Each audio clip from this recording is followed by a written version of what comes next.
अस्सलाम वालेकुम, मैं मोहम्मद अख्तर तुस ते पे यूट्यूब चैनल ट्रैक्टर चकदा गस्त बिस्मिल्लाह अंजाम खुदा जाने जितना पीर होते खैर वसदे रहो थोड़ा बिरा थोड़े वास्ते बहुत सोहना ते प्यारा ट्रैक्टर गिन के आ गया 1999 मॉडल 640 बेहतरीन ट्रैक्टर ते जल्दी चैनल को सब्सक्राइब करो, लाइक करो, शेयर करो, फेसबुक पेज पर फॉलो करो।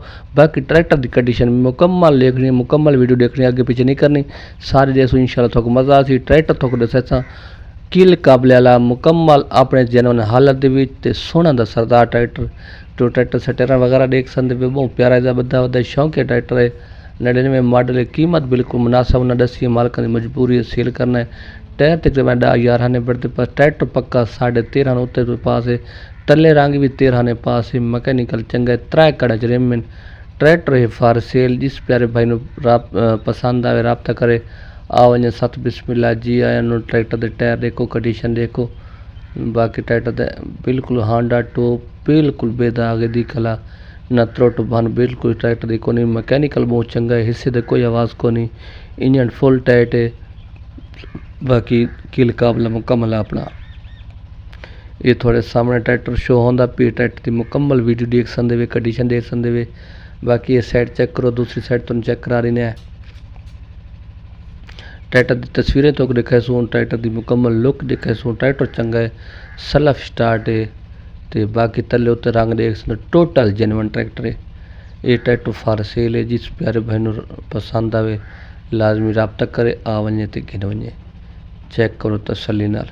ये कंडीशन थोड़े सामने, लुक थोड़े सामने, ट्रैक्टर की ये मुकम्मल वीडियो तुम देख सकते, शो देख सकते, बिल्कुल सोहना बेहतरीन ट्रैक्टर।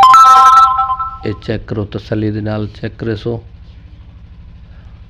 ये चेक करो बेहतरीन ट्रैक्टर साफ ते सुथरी कंडीशन दे विच, ते थोड़े सामने battery self start, number Punjab दा जेनवन कापी, ते ट्रैक्टर दी लोकेशन दसा दिन्ने ते नंबर ही दे दिन्ने, ते ट्रैक्टर दी बाकी तुसा कंडीशन देखनी वंदी तो उंज दिखा दिन्ने। कंडीशन थोड़े सामने, लुक थोड़े सामने, कीमत दसने, लोकेशन दसने, ट्रैक्टर जिते खला है वो जाई दसने, बल्कि ट्रैक्टर तुस तसली ना दे गिनो, कंडीशन थोड़े सामने, तो ट्रैक्टर दे मुकम्मल लुक थोक नज़र आती पई। ट्रैक्टर बहुत चंगा है, तो भरावां नूं इंशाल्लाह मुनासिब कीमत दे देने वाला, ट्रैक्टर की डिमांड ही दसण वाला, तो ट्रैक्टर ईद नाल दा पहले कीमतें जो तुम ट्रैक्टर की दसिया कि कितनी डिमांड आन, तो ट्रैक्टर हूँ डिमांड कितनी है ये भी दसण वाला। ट्रैक्टर ही भी चंगा, जिस प्यारे भाई नूं पसंद आवे लाजमी रबता करना है। ट्रैक्टर के सटेरन ताई बहुत प्यारा बदे खलन, तो बाकी ट्रैक्टर बड़ा शौक द रखो है, मालक हूँ शेयर करना चाहते हैं। ट्रैक्टर की कीमत बिल्कुल कम हो सी इंशाल्लाह।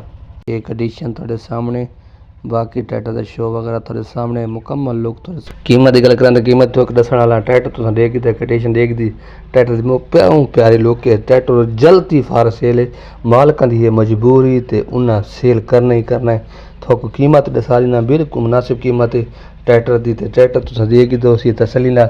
लोकेशन थोड़ा पता जिला बखर इलाका नवा जंडा उसके इर्द गिर्द खला, तो ट्रैक्टर टायर भी ठीक है, अगले पिछले टायर अगले 13 ने, पिछले 11 ने, बाकी ट्रैक्टर 13 ने, इंजन गिरे से फुल 16 ने उसी, 15 ने 16 ने उसी। कीमत की गल करें तो समान तो बगैर ट्रैक्टर मिलने वाले पूरे 16 लाख रुपए का, मालिक मंगते पहले 18 लाख, 19 इतना लगा आई, 19 तो बाद 18 तो 18.5 मंगते रहन। हूँ इस टाइम मालिक की मजबूरी ना 16 लाख रुपए तो डिमांड लिख दे। ये 16 लाख रुपए का ट्रैक्टर मिलता है, जिस भाई नूं पास आवे तो आके घिन सकता है। कंडीशन तो देगी दी, लोग देगी दी, इस नंबर पर रबता करे सो आवे सो। अल्लाह हाफ़िज़।